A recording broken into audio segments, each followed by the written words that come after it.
بسم اللہ یا نہیں پڑھتے یا اتنی آہستگی سے پڑھتے ہیں کہ کوئی سننے نہ پائے. سوال یہ ہے کہ بسم اللہ میں کون سا راز ہے جو چھپانا چاہتے ہو؟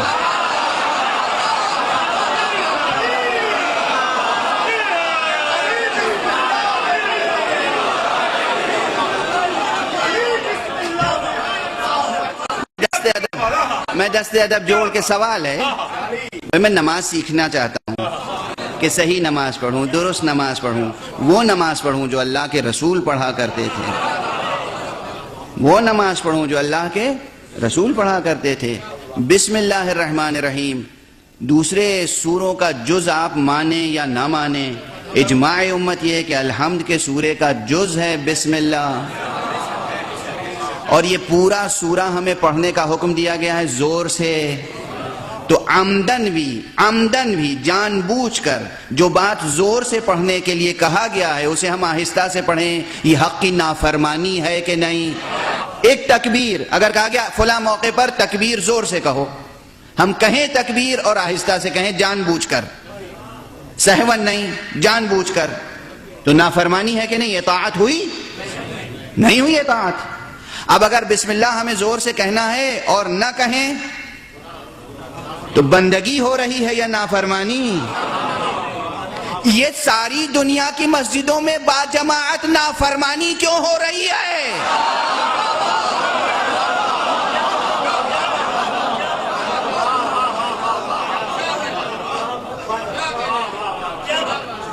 باجماعت نافرمانی کیوں ہو رہی ہے؟ ہم کس سے پوچھیں کہ بسم اللہ الرحمن الرحیم زور سے پڑھنا چاہیے یا زور سے نہیں پڑھنا چاہیے؟ اب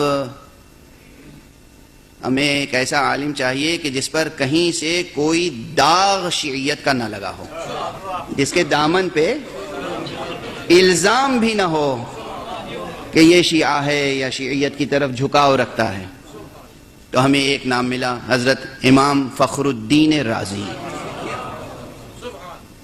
حضرت امام فخر الدین رازی کی تفسیر ہے، بہت سی کتابیں ہیں، منطق میں ان کی کتاب ہے، فلسفے میں ان کی کتاب ہے، علم کلام میں ان کی کتاب ہے، بہت سی کتابیں انہوں نے لکھی ہیں.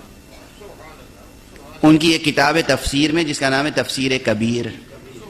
تفسیر کبیر کی پہلی جلد پڑھ لیجئے، پہلی جلد تفسیر سورہ حمد کے ضمن میں. تفسیر سورہ حمد کے ضمن میں ایک دو سطروں میں نہیں، کئی صفحوں میں انہوں نے ڈسکس کیا ہے کہ نماز میں بسم اللہ بلند آواز سے پڑھنا چاہیے یا آہستہ پڑھنا چاہیے. امام فخر الدین رازی. اور اس کے بعد انہوں نے کہا کہ معاویہ اور بنو امیہ کا یہ دستور تھا کہ ہر وہ بات مٹانا چاہتے تھے جس سے علی کی یاد تازہ ہو، اور چونکہ علی رسول اللہ کی پیروی میں بسم اللہ ہمیشہ بہت بلند آواز سے کہا کرتے تھے، اس لیے پابند کیا گیا لوگوں کو کہ وہ بسم اللہ نہ کہیں، آہستہ کہیں. اگر ایک آیت بھی خلاف مرضی حق جان بوجھ کر اس نے کہا ہے زور سے کہو، آپ کہہ رہے ہیں ہم آہستہ سے کہیں گے، یہاں نیت کھل گئی کہ آپ باغی ہیں. پورا دن نہیں، ایک جگہ کھل گئی بات. کس کے قلم سے؟ امام فخر الدین رازی گواہی دے رہے ہیں. معاویہ اور بنو امیہ نے تمام کوششیں صرف کر دی تھیں اس پر کہ آثار علی کو مٹائیں، آثار امیر المؤمنین کو مٹائیں، اور اس لیے نماز میں بسم اللہ آہستہ سے کہنا شروع کر دیا. اللہ اکبر. اس کا مطلب ہمیں غور کرنا چاہیے، مسلمانوں کو غور کرنا چاہیے کہ آج ہم سنت مصطفیٰ صلی اللہ علیہ وآلہ وسلم پر عمل کر رہے ہیں